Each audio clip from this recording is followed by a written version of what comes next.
कि जब आदमी रमज़ान मुबारक के पूरे 30 रोज़े होने के बाद जब ईद की नमाज़ पढ़ के घर को वापस लौटता है तो अल्लाह तबारक व तआला उसको गुनाहों से पाक व साफ़ फरमा देते हैं। तो हम लोग जिन लोगों ने रमज़ान मुबारक के रोज़े रखे 30, वो लोग बख्शाए हैं, वो बख्शिश उनकी हो चुकी है और उन लोगों की मग़फ़िरत हो चुकी है।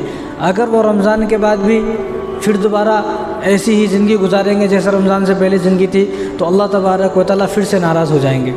तो हमें अल्लाह तबारक व तआला को नाराज़ नहीं करना, बल्कि जिस तरह हम रोज़े में बचते थे कि अगर भाई पानी पी लिया तो रोज़ा टूट जाएगा, खाना खा लिया तो रोज़ा टूट जाएगा, कुछ उल्टा सीधा काम कर लिया तो रोज़ा टूट जाएगा, या इन चीज़ों से हम बचते थे। लेकिन और भी बहुत सारी चीज़ें हैं जिनसे हम बचने की कोशिश करते थे, जैसा कि झूठ नहीं बोलना। अरे मैंने झूठ बोला तो मेरा रोज़ा ख़राब हो जाएगा, मैं किसी की बुराई नहीं करूँगा, मैं किसी की बुराई करूँगा तो मेरा रोज़ा ख़राब हो जाएगा, मैं रिश्वत नहीं लूँगा, रिश्वत लूँगा या रिश्वत दूँगा तो मेरा रोज़ा ख़राब हो जाएगा, मैं इस तरह ग़ीबत करूँगा, किसी की चुगली करूँगा और गुनाह के काम करूँगा तो मेरा रोज़ा ख़राब हो जाएगा। तो ये जो बातें हैं सिर्फ रमज़ान तक महदूद नहीं होनी चाहिए, बल्कि आदमी ये सोचे कि रमज़ान में तो मैं इन चीज़ों से बचा, लेकिन मुझे रमज़ान के बाद भी इन चीज़ों से बचना है, क्योंकि रमज़ान मुबारक का अता करने का मकसद अल्लाह तबारक व तआला का ये है ताकि लअल्लकुम तत्तक़ून, ताकि तुम परहेज़गार बन जाओ, ताकि तुम गुनाहों से बच जाओ। अब एक आदमी रमज़ान मुबारक में सब चीज़ों से बच गया, लेकिन रमज़ान के बाद फिर वही काम करने लगा, तो इसलिए उलमा ने फरमाया अगर कोई आदमी ये सोचे कि मेरा रमज़ान की इबादत कबूल हुई या नहीं हुई, ये मालूम करना चाहे और ये मालूम करना चाहे कि मेरे रमज़ान मुबारक के रोज़े कबूल हुए या नहीं हुए, तरावी कबूल हुई या नहीं हुई, ये जो मैंने कुरान पढ़ा है वो अल्लाह ताला की बारगाह में कबूल हुआ या नहीं हुआ, यानी अल्लाह को मेरी इबादतें पसंद आई या नहीं आई, तो वो आदमी ये सोचे कि रमज़ान मुबारक के गुज़रने के बाद, रमज़ान गुज़र गया, रमज़ान के बाद मेरी ज़िंदगी कैसी है।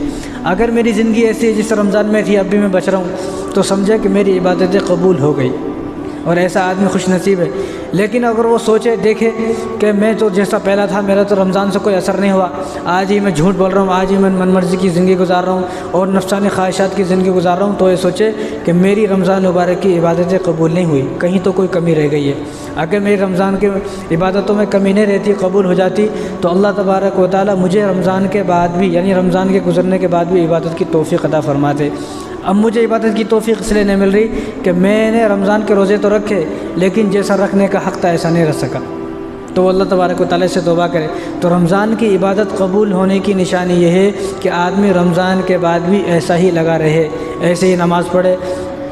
देखो हमारी मस्जिदों में कैसे मस्जिदें भरी हुई थी रमज़ान में, लेकिन रमज़ान गया तो मुसलमान भी चले गए। ऐसा लगा था रमज़ान तो गया लेकिन मुसलमान भी जो है रमज़ान के साथ साथ रमज़ान मुसलमान को भी लेके चला गया।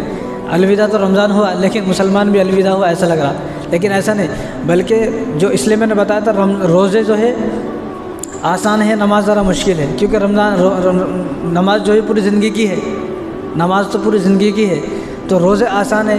लेकिन जब रोज़ा आसान है, रमज़ान मुबारक का महीना आसान है, तो भर जाती है मस्जिद, लेकिन नमाज ज़रा मुश्किल है।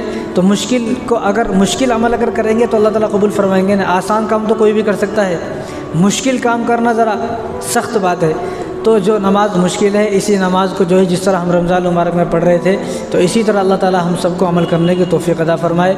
और रमज़ान की इबादत की कबूल होने की निशानी ये है कि रमज़ान के बाद भी हमारी ज़िंदगी ऐसे ही गुजरती रहे। अगर हम पटरी पर से उतर गए तो ऐसा है जैसा कि अब गाड़ी अगर पटरी से उतर गई और गाड़ी अगर सड़क पर से उतर गई, ट्रेन अगर पटरी पर से उतर गई, तो वो फिर कंट्रोल में नहीं रहती, कंट्रोल से बाहर आ जाती है, लोग मर जाते हैं, हादसा हो जाते हैं। तो इसी तरह अगर हमें अपनी ज़िंदगी का हादसा बचाना है तो रमज़ान मुबारक में जैसी इबादत करते हैं हम वैसे ही इबादत करें इंशाअल्लाह।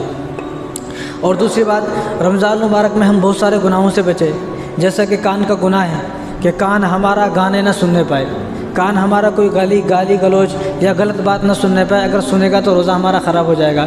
इस तरह हम ज़बान से बचें कि ज़बान से, और हुज़ूर ने तो फरमाया कि मुझे 2 चीज़ों की ज़िम्मेदारी दे दो, 2 चीज़ों की ज़मानत दे दो, मैं तुमको जन्नत की ज़मानत दे देता हूँ। यानी 2 चीज़ों पर कंट्रोल कर लो और 2 चीज़ों की हिफाजत कर लो और 2 चीज़ों पे जो है तुम अपना कदम रख लो तो तुम्हारा दूसरा कदम जो है वो जन्नत में होगा। तो सहाबा ने कहा कि रसूलल्लाह वो 2 चीज़ें क्या है? तो हुज़ूर सल्लल्लाहु अलैहि वसल्लम इरशाद फरमाया कि एक ज़बान और दूसरे शर्मगाह, कि एक आदमी हर इंसान, चाहे मर्द हो औरत हो कोई भी हो, एक अपनी ज़बान की ज़मानत दे दे कि मेरी ज़बान खामोश रहेगी, मैं अपनी ज़बान से किसी को गलत नहीं बोलूँगा, किसी को गाली नहीं दूँगा। और दूसरे शर्मगाह की हिफाजत कर ले। अगर इन 2 चीज़ों की हिफाजत कर ली और इन 2 चीज़ों पे आदमी ने कदम रख लिया तो उसका दूसरा कदम जन्नत में होगा। कितनी आसान है जन्नत में जाना। अब हमारी लड़ाइयाँ झगड़े जो इतने हादसा हो रहे हैं ज़बान से तो हो रहे हैं। अगर किसी ने कोई तकलीफ़ दे दी तो ज़बान से गाली देते हैं, ज़बान से बुरा भला बोलते हैं और ज़बान से किसी की बुराई करते हैं, गीबत करते हैं। तो बहुत सारे गुनाह जो हैं वो ज़बान से शुरू हो जाते हैं। इसीलिए एक फ़रिश्ता सुबह उठता है और इसी तरह ज़बान जो है, एक फ़रिश्ता भी ज़बान से मुखातब होकर कहता है, और ये बदन हमारा जिस्म है ये भी ज़बान से मुखातब होकर कहता है भाई तू खामोश रहे। अगर तू बोलती तो ज़बान है, लेकिन मार किसको पड़ती है? पीठ को पड़ती है, हालांकि पीठ की कोई गलती नहीं है। और आंसू कहाँ से निकलते हैं? आँखों से निकलते हैं, आँखों की कोई गलती नहीं है, लेकिन गलती किसने की? ज़बान ने। तो इसलिए हमारे जितने भी आज़ा हैं सुबह सुबह ज़बान को बोलते हैं भाई ज़बान तू खामोश रहे। तो अगर खामोश रहेगी तो हम भी बच रहेंगे, अगर तू रही खामोश नहीं रही तो हमारे लिए भी जो है ख़तरे से खाली नहीं है। तो हुज़ूर ने फरमाया कि 2 चीज़ों की आदमी ज़मानत दे, मैं उसको जन्नत की ज़मानत देता हूँ। हम हिफाजत करें अपनी आँखों की, हम हिफाजत करें जो है अपनी ज़बान की, हम हिफाजत करें अपनी शर्मगाह की। तो इसी तरह बहुत सारे गुनाहों से बचते थे, तो इसी तरह हमें भी अब भी गुनाहों से बचना है।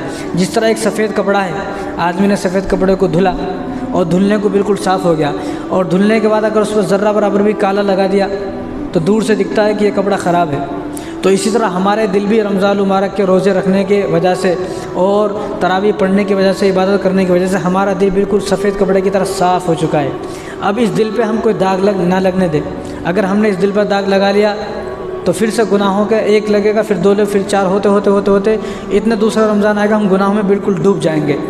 तो जिस तरह कपड़े पर दाग लगने से दूर से दिख जाता, इसी तरह दिल पे भी हम दाग ना लगने दें। दिल पे 1 दाग लगेगा तो बहुत सारे लगते चले जाएंगे।